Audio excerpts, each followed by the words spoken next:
You're watching Open House.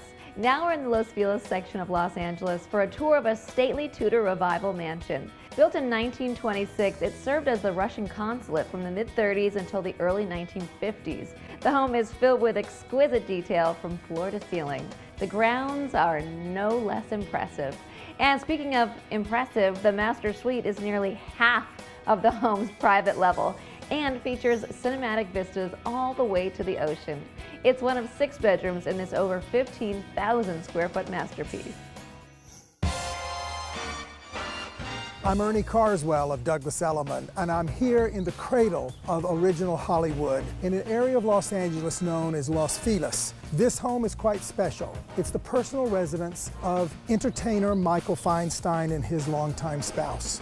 Upon entering the gates to this grand mansion, you notice immediately its beautiful Tudor Revival architecture from 1926. 6 bedrooms, 7 bathrooms. But before we go inside, I must make mention of the beautiful European parterre gardens that sit right at the front entry of this home. The hedgerows are manicured. Among them are beautiful statuary that represent Greek mythology figures. But I've held you long enough. Let's step inside. Although Mr. Feinstein has owned this home for 20 years, there's even more intrigue in his history beyond. From 1935 until 1951, this was the official Russian Consulate for Los Angeles, leading up to the Cold War. Guests would arrive in this grand reception hall and then be led into the gathering room, held before dinner, which would end up in the ambassador's dining room. World leaders, diplomats, true Hollywood legends have walked through these very rooms. And now I've arrived in the owner's favorite room, the conservatory sunroom, where one cannot ignore the commanding presence of the 12th century Ming Dynasty Buddha sculpture. So beloved by the owner that the ceiling was built around the statue itself. There was one more destination from this room one could choose, which is the outdoor, tropical-inspired cigar terrace. The next destination might be sleeping. And so let's take a look at the master suite. And so we have arrived in the master suite. In fact, the entire master suite is comprised of 4 rooms. This is the sleeping chamber, and it leads into the walk-in dressing room, which is wall-to-wall haberdashery closets, of course the bath, and then a meditation room.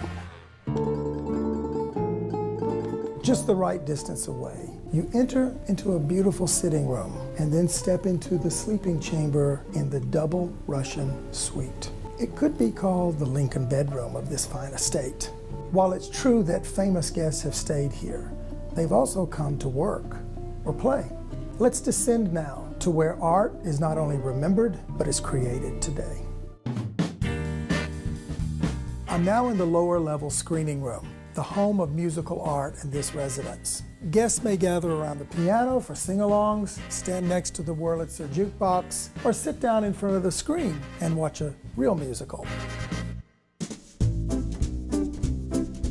Now I'm in the inner sanctum of music in this home. Footsteps away from the door into Michael's home recording studio. It is like the miniature Smithsonian of historic music. And speaking of history, what Russian diplomat's home wouldn't be complete without its own secret escape route?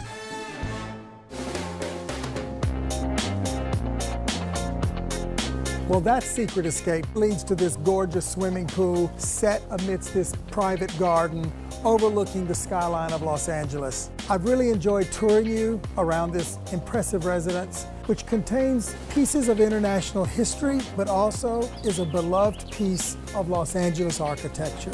And until I see you again, and I hope to, see you soon.